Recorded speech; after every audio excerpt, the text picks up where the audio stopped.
Mi pregunta es sobre los alimentos no vegetarianos. ¿Está permitido en el Islam? Los animales son seres vivos. Así que, ¿no cree que eso es violencia? Y mi segunda pregunta es, si es obligatorio en el Islam comer alimentos no vegetarianos, ¿y puede una persona completamente vegetariana seguir el Islam? El hermano Majes Kumar ha hecho una pregunta muy buena. Ha dicho que en el Islam todos coméis alimentos no vegetarianos, todos matáis animales. ¿Por qué el Islam da permiso para matar criaturas vivas? ¿Y puede un musulmán ser completamente vegetariano? Hermano, antes de responder a la pregunta, me gustaría decirte que un musulmán puede ser un muy buen musulmán, incluso siendo completamente vegetariano.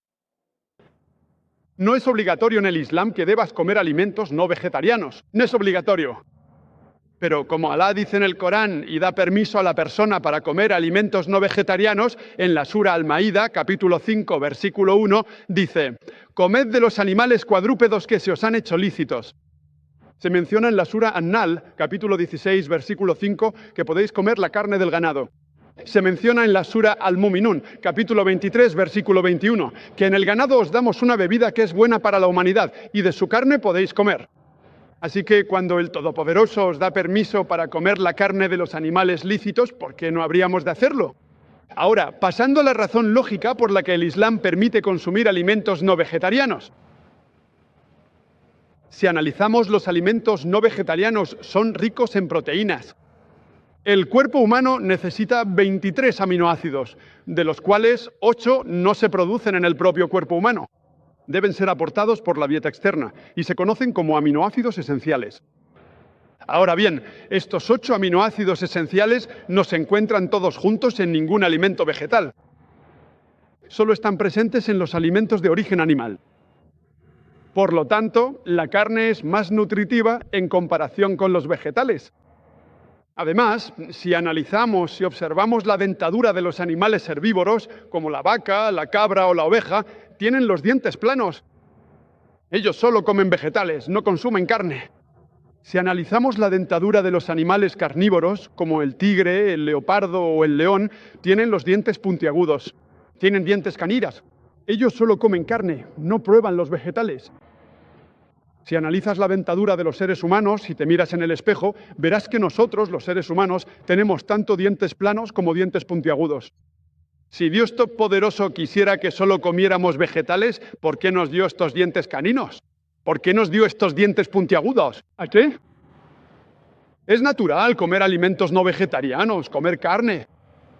Además, si analizamos el sistema digestivo del ser humano y lo comparamos con el de los animales herbívoros, como la vaca, la cabra o la oveja, ellos solo pueden digerir vegetales. El sistema digestivo de los animales carnívoros, como el tigre, el leopardo o el león, solo puede digerir carne, no pueden digerir vegetales. El sistema digestivo de los seres humanos puede digerir ambos. Tiene intestino delgado e intestino grueso.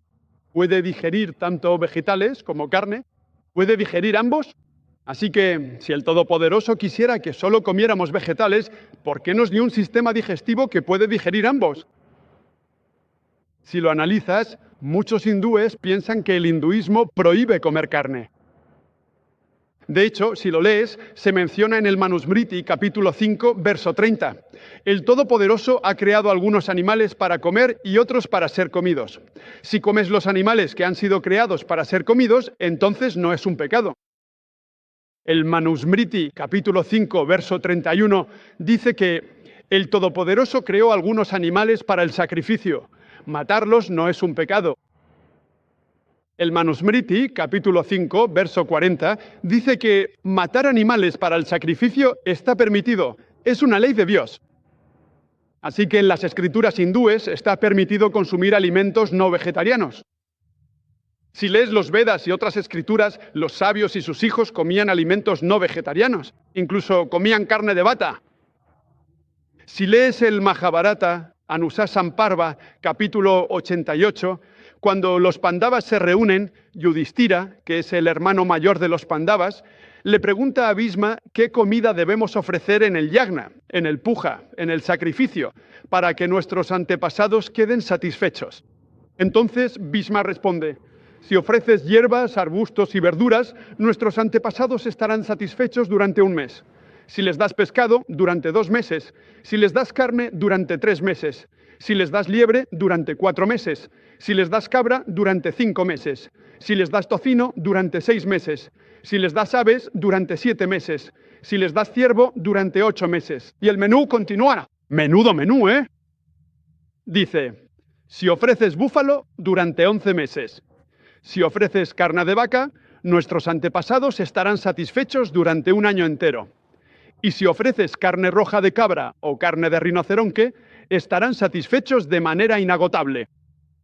Así que, según las escrituras hindúes, comer carne no es un pecado.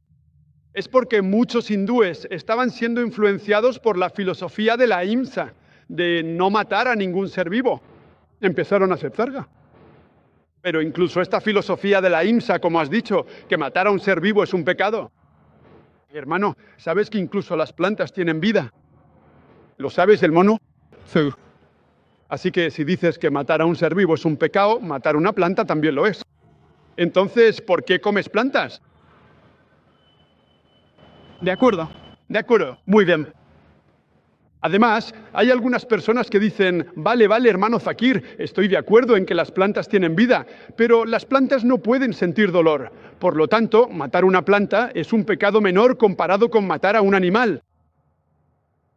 Lo que hay que destacar es que hoy en día la ciencia ha avanzado y hemos llegado a saber que incluso las plantas pueden sentir dolor. Pero el llanto de la planta no puede ser escuchado por el ser humano, porque los seres humanos oyen en una frecuencia que va de 20 ciclos por segundo a 20.000 ciclos por segundo. Cualquier cosa por debajo o por encima de este rango no la puedes oír. Así que hay un agricultor en Estados Unidos que convirtió el llanto de la planta a la frecuencia humana, y así se podía saber cuándo las plantas estaban llorando, cuando necesitaban agua.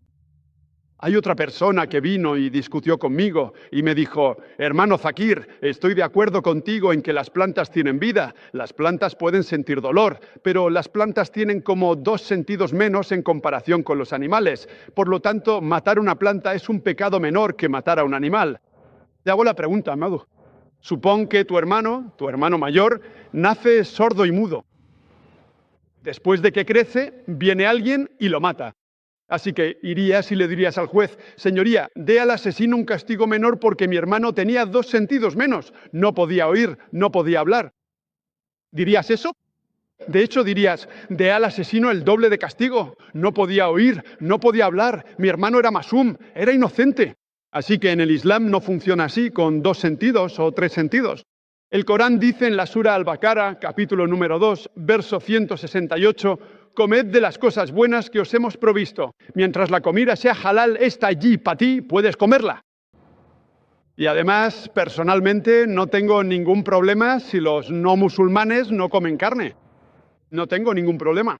Solo si me dicen que comer carne es un pecado, que es un crimen, es entonces cuando doy la respuesta. Por lo demás, si los no musulmanes en la India no comen carne, para mí es beneficioso. Si todos los no musulmanes en la India empiezan a comer carne, entonces los precios del cordero y la ternera subirán. Me saldría más caro comerla. Así que personalmente no tengo ningún problema. Espero que eso responda a tu pregunta, hermano. Sí, por supuesto, señor. Así que ahora, si quieres, puedes seguir siendo un buen vegetariano. Si quieres, también puedes comer carne. Comer carne te mantendrá más sano. Puedes hacerlo, pero incluso si quieres ser completamente vegetariano, no es un pecado. Espero que eso responda a la pregunta, hermana. Assalamu alaikum. Mi nombre es Anan. Trabajo en el departamento de ropa informal. Entonces, mi pregunta es, ¿qué dice el Corán o el Islam sobre matar por misericordia? Te daré un ejemplo. Por ejemplo, alguien está en un coma muy profundo o prolongado. Entonces, ¿podemos, ya sabes, acabar con la vida de esa persona? Número 2. ¿Qué pasa si tenemos un gato enfermo, que está realmente muy enfermo, y sentimos lástima por el gato? ¿Nos da lástima? ¿Podemos acabar con la vida del gato? Solo estoy haciendo una pregunta, no lo voy a hacer. El hermano está hablando de la eutanasia. ¿Cuál es la palabra en inglés? Eutanasia. No se trata de matar por misericordia. La palabra correcta es eutanasia. Eso significa que si una persona está enferma y si los médicos dicen que no hay ninguna posibilidad de que mejore y está como en estado vegetativo, puede seguir viviendo conectada a aparatos de soporte vital. ¿Está permitido en el Islam acabar con la vida de un paciente así? Y luego hablaremos del animal. Pero primero hablaremos del ser humano, luego pasaremos a los animales. En lo que respecta a la eutanasia, existen dos tipos de eutanasia. Una es activa y la otra es pasiva. En la eutanasia activa, si el paciente sufre de ciertas enfermedades que los médicos dicen que no se pueden curar y va a quedar en estado vegetativo, en la eutanasia activa se le inyecta un fármaco y así se provoca la muerte del paciente. En la eutanasia pasiva, si el paciente está conectado a un aparato que le mantiene con vida y se retira ese aparato, y si muere, eso se llama eutanasia pasiva. En lo que respecta a la eutanasia activa, inyectar un fármaco para matar a un ser humano está prohibido en el Islam. ¿Es haram? No está permitido porque no podemos quitarle la vida a ningún ser humano. Es Allah subhanahu wa ta'ala quien cura y da la vida. En cuanto a la eutanasia pasiva, cuando un paciente está conectado a aparatos que le mantienen con vida, como desfibriladores o ventiladores, y los médicos dicen que no hay ninguna posibilidad de que mejore, que está como un vegetal, y esas máquinas son muy caras. Cada día cuesta, puede que estés pagando miles de ringgits. En este caso, si la persona no puede permitírselo y el médico dice que no hay posibilidad de mejora, quitar esos aparatos porque no puedes pagarlos es permisible. Matar activamente está prohibido, pero la eutanasia pasiva, cuando se retiran los aparatos que mantienen con vida porque los médicos han dicho que no hay posibilidad de supervivencia, entonces la eutanasia pasiva no es obligatoria, pero se puede hacer. Si sientes que no tienes el dinero, que no puedes seguir pagando esas facturas y que ya no va a sobrevivir. Así que cuando se realiza la eutanasia pasiva, el paciente puede morir después de unas horas, puede morir después de unos días. Incluso es posible que no muera tampoco. Lo que dicen los médicos no siempre es correcto. Así que en la eutanasia pasiva, porque has probado durante muchas semanas y meses y los médicos han perdido la esperanza, puedes retirar los aparatos. Si no puedes pagarlo, está permitido. Espero que esto responda a tu pregunta. ¿Y el gato? Un gato es lo mismo. Lo mismo, bueno. Si puedes permitirte tener un gato, entonces sí que lo tienes. Ya sabes, hoy en día la gente gasta más en gatos que en seres humanos. Sí.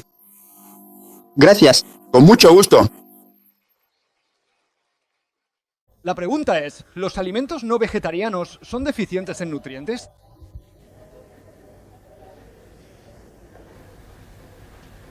El hermano ha hecho una pregunta muy buena. ¿Son los alimentos no vegetarianos deficientes en algún nutriente? Sí, lo son. Sería incorrecto por mi parte decir que no. No soy un fanático de la comida no vegetariana. Es deficiente en carbohidratos y vitamina C, pero esto se encuentra fácilmente en las verduras. Incluso quienes comen carne también consumen verduras y frutas. Las frutas son ricas en vitamina C. ¿Podemos comer frutas? Pero en una comparación normal, en cuanto al valor nutritivo, si analizas los alimentos no vegetarianos, como mencioné antes, contienen proteínas de primera clase, de alta calidad y proteínas completas. Contienen ácidos grasos esenciales, incluso hierro. Y uno de los mejores alimentos es el huevo, sobre el cual el ponente habló tanto en contra, el huevo. El huevo contiene aproximadamente 6 gramos de proteína, un huevo grande. La mitad de esa cantidad está en la clara, y la clara de huevo se considera una proteína ideal. Proteína ideal, una proteína con la que se comparan las demás proteínas. Contiene todos los aminoácidos esenciales en la cantidad adecuada. El huevo también contiene riboflavina, hierro, folato, vitamina B12, vitamina D, vitamina E. Uno de los pocos alimentos que contiene vitamina D es el huevo.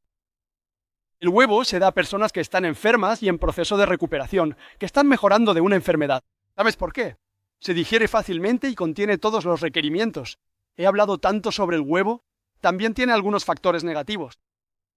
También se le llama alimento denso en nutrientes porque contiene todos los nutrientes esenciales en la cantidad adecuada, sin exceso de ninguna sustancia en particular y con pocas calorías.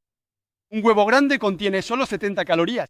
Pero hay muchos alimentos que contienen aminoácidos esenciales que no están presentes en la comida vegetariana. En la comida vegetariana, ¿qué tenemos que hacer si necesitamos todos los nutrientes? ¿Cómo puede una persona ser vegetariana y obtener los nutrientes? Eligiendo una dieta concreta, seleccionando las verduras que come. Si una verdura es deficiente en un aminoácido, toma otra verdura que lo tenga. Así que si eliges selectivamente en el equilibrio correcto y lo controla, entonces estará sano. En la comida no vegetariana basta con tomar cualquier alimento no vegetariano y normalmente no tendrás carencia de estos nutrientes. Espero que eso responda a la pregunta. Me llamo Ranilda y soy cristiana. Desde hace mucho tiempo he estado teniendo conflictos conmigo misma. Las preguntas que me gustaría hacer hoy son, en su mayoría, como suposiciones o cosas en las que he sido influenciada por otras personas. Mi primera pregunta es sobre un cerdo. Básicamente me gustaría saber cuál es exactamente el significado de haram. En una religión como el Islam, no se acusaría a nadie de estar equivocado. Sí, no diría que algo está tan mal. ¿Por qué el cerdo es haram? Porque asistí a una convención cristiana y allí, se dijo, había un sacerdote que decía eso. ¿Por qué la carne de cerdo es haram en el Islam? Puse un ejemplo, diciendo que era como la misma basura. Por ejemplo, se usaba como abono para las plantas. Las plantas, suponiendo que fuera un árbol de mango. El mango crecía, las raíces habían absorbido los mismos nutrientes. La misma basura creció en el mango y nosotros lo consumimos. Entonces, ¿en qué se diferencia consumirlo en el cerdo y en el mango? Esta es una pregunta. ¿Cuál es el significado de haram? ¿Y por qué la carne de cerdo es haram en el Islam? Y ella puso el ejemplo del sacerdote, un sacerdote cristiano que dijo que el estiércol, que es suciedad e inmundicia, es utilizado por el árbol. El árbol crece y luego sale el mango y nosotros comemos el mango. Intentando decir que, aunque comamos la suciedad del cerdo, puede ser buena para algunos y no para otros. Eso es lo que quiere decir. Así que en el Islam es haram, pero en el cristianismo está permitido. Hermana, primero te diré que haram significa prohibido, significa vedado. Haram en el Islam significa prohibido, significa vedado. Primero responderé a tu pregunta sobre el sacerdote y luego iré a la verdadera razón por la que el cerdo es haram. El sacerdote pone el ejemplo de que el estiércol se supone que es suciedad e inmundicia. Es saludable para el árbol y cuando el árbol crece da mangos y nosotros comemos el mango. Intentando decir que quizás sea haram para los musulmanes, pero bueno para los cristianos. Si comparas el estiércol, que es suciedad para los seres humanos, puede ser bueno para las plantas, porque las plantas y los seres humanos son dos seres diferentes. No son lo mismo, son diferentes. En el Islam y el cristianismo, los seres humanos son los mismos. Puede que sigáis religiones diferentes, pero lo que es bueno para un ser humano, en términos generales, es bueno para otro ser humano, a menos que tenga ciertos problemas. Por ejemplo, si tiene diabetes, entonces el azúcar puede que no sea bueno para él. Pero normalmente el azúcar es bueno, te da energía. A menos que tenga algún problema, entonces puede que no sea bueno para él. Pero en lo que respecta a los seres humanos en general, la regla para todos los seres humanos, lo que es bueno y malo, es la misma. Así que no puedes poner el ejemplo de que el estiércol es bueno para algunos y no es bueno para otros. Lo que tenemos que hacer es acudir a la guía. ¿Qué nos dice la guía? Y vamos a intentar analizar qué nos dice la guía. La guía en el cristianismo es la Biblia. La guía en el Islam es el Corán. Cuando leemos el Corán, hay no menos de 4 lugares diferentes donde el Corán dice que el cerdo está prohibido. Alá dice en el Corán, en la sura Al-Baqara, capítulo 2, versículo 173, en la sura Al-Maída, capítulo 5, versículo 3, en la sura Al-Anam, capítulo 6, versículo 145, y en la sura An-Nal, capítulo 16, versículo 115, Urdimat aleikumul maitu duedomo lamin kinsirin wama ojille ligaire lillahi bi. Os está prohibido como alimento la carne muerta, la sangre, la carne de cerdo y cualquier alimento sobre el que se haya invocado un nombre distinto al de Alá. Así que aquí el Corán dice no menos de 4 lugares diferentes que comer carne de cerdo, el cerdo está prohibido. De manera similar, si lees la Biblia dice en no menos de 3 lugares diferentes que el cerdo está prohibido.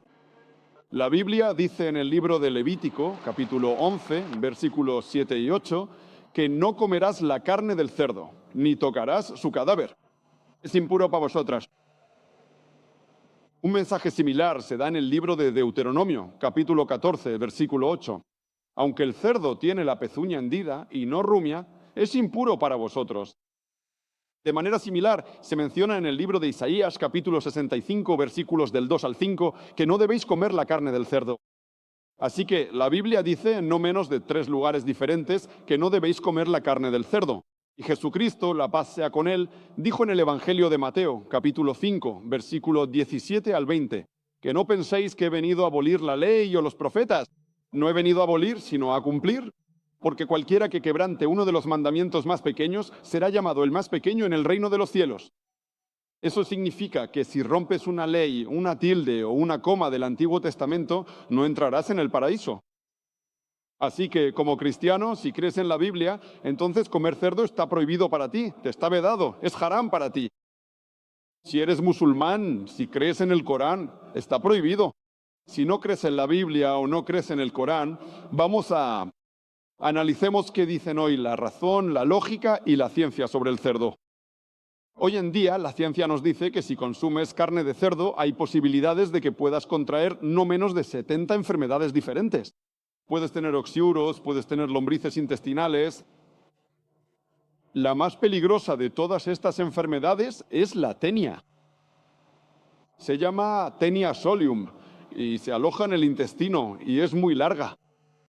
Incluso si cocinas la comida muy bien, los huevos, los óvulos de la Taenia solium no mueren.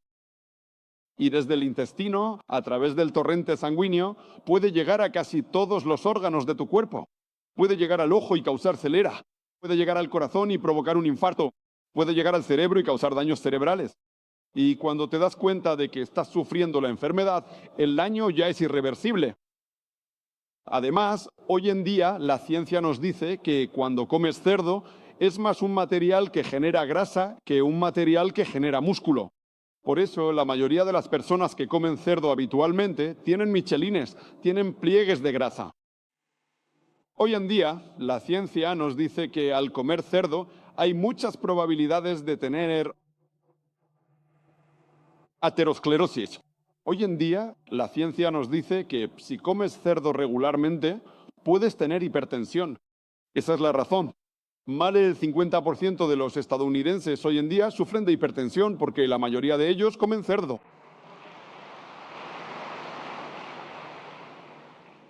Hoy en día, la ciencia nos dice que uno de los animales más sucios de la faz de la Tierra es el cerdo. Donde quiera que encuentres suciedad y porquería, allí encontrarás al cerdo. Hoy en día, la ciencia también nos dice que el cerdo es uno de los animales más desvergonzados de la faz de la Tierra. El cerdo hoy en día es uno de los animales más desvergonzados de la faz de la Tierra.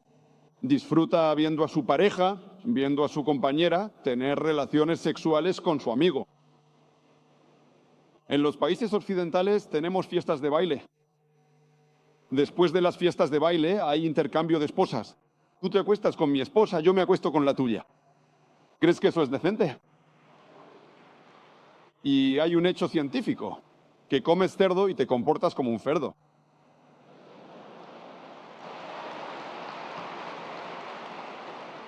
Espero que esto responda a tu pregunta, hermana. Assalamu alaikum and good day to all my brothers and sisters. I hope you all be fine and doing good in the concerns of life. May the blessings of Almighty be all upon you here and hereafter. Okay, this particular question answer session, Rahul, the guy, asked very interesting question to Dr. Zakir. And the question he asked to Dr. Zakir is about that why God in Islam is so egoistic. Why God in Islam is not big-hearted like in other religions like Hinduism, Judaism, Christianity. That in Islam, if any other thing is to be worshipped except Almighty Allah, why God feels bad about it, and why not in other religions like Hinduism, Bhagwan. You know that Hindu worship Bhagwan, and there are so many Bhagwans anyways. And Bhagwan doesn't mind. Bhagwan doesn't take it seriously if somebody worship any other, power or entity except for God. Why in Islam God is not big-hearted? He thought so.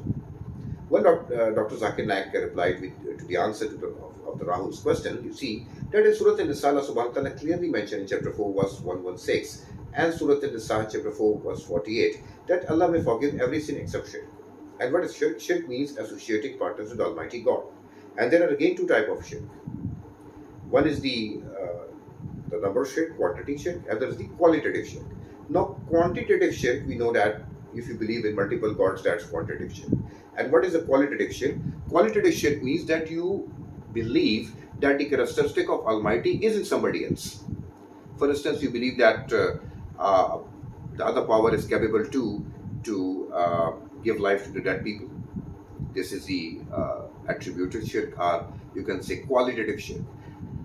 As we all know, Jesus is upon him was capable by the commandment of Almighty to give life to the dead people, and miracles are being given to the prophets, and miracles are the gift from Almighty Allah to the prophets. If somebody believes that Jesus is upon him was capable by itself to give life to dead people, he is making shirk. If somebody believes that it was the commandment of Almighty Allah which led Jesus is upon him that he will give life to the dead people. Well, it's another point of discussion, but we need to stand about the shirk. So, one is the quantitative, it means you believe in multiple. Other is the qualitative, it means that you're thinking that the characteristic of Almighty Allah is in somebody else. That will be characteristical shirk, qualitative shirk, right? So, God in other religion, big-hearted, we need to stand about one thing, that God is one in all religions. If it's Hinduism, Judaism, Buddhism, Christianity, any religion, including Islam, God is one. It doesn't mean that God in the Hindu religion is different, God in Christianity is different. It's other point of contention and discussion that Hindus worship other thing. They're worshipping idols, they're worshipping Ganpatis, they're worshipping Ganesh, they're worshipping Lord Shiva. There are so many Bhagwans in the Hindu religion, and they make statues of it by their own hand and they worship it. And they say to the Muslims that God, which is there in the form of the statue, which I have created, doesn't feel anything bad about it, because, and he is not capable to remove the insect from his face, or a fly from his face.